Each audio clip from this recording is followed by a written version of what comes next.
Déco dans le présent pour mieux construire l'avenir. La chronique d'Interentreprise avec Francette Florimond. Bonjour, j'espère que vous allez bien.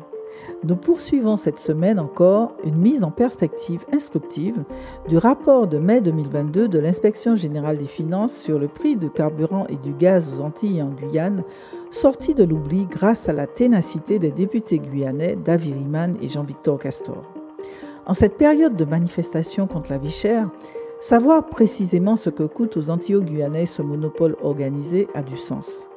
Vous vous souvenez, la semaine dernière, je vous ai expliqué que ce rapport pointe que le volume de carburant vendu par la SARA est à 75% du carburant routier et pour les avions, marché en diminution inéluctable à cause du réchauffement climatique. Soyons précis.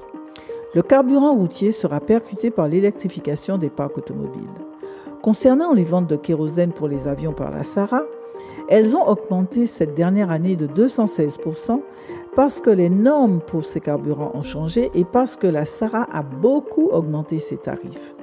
Cette embellie temporaire ne doit pas masquer que la SARA ne sera pas en capacité de transformer son process industriel actuel pour produire des carburants du futur pour l'aérien parce que cette plus petite raffinerie du monde n'a pas fait les investissements industriels nécessaires, ce qui a déjà réduit sa capacité de production de 50%. Ce rapport est vraiment intéressant aussi parce qu'il jette en outre une lumière crue sur la dépendance de la SARA à ses actionnaires pour son approvisionnement, actionnaires qui sont Rubis à 70% et Sol à 29%. Je vous disais en effet la semaine dernière que la SARA est détenue depuis 2015 par des distributeurs de carburant et non plus par des compagnies pétrolières. Ce changement de la nature de l'actionnariat de la SARA n'est en effet pas neutre sur son activité. Voilà pourquoi. La SARA est obligée de passer par sa maison mère, Rubis Énergie, pour avoir de la matière première brute et raffinée. Mon petit doigt me dit que des tarifs compétitifs ne doivent pas être au cœur de la stratégie d'achat entre parents.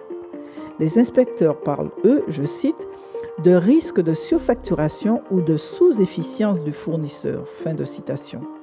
Qui paye ces petits arrangements entre familles ? Le consommateur, qu'il soit particulier ou entreprise. On continue demain. Prenez soin de vous. Déco dans le présent pour mieux construire l'avenir. La chronique d'Interentreprise avec Francette Florimond.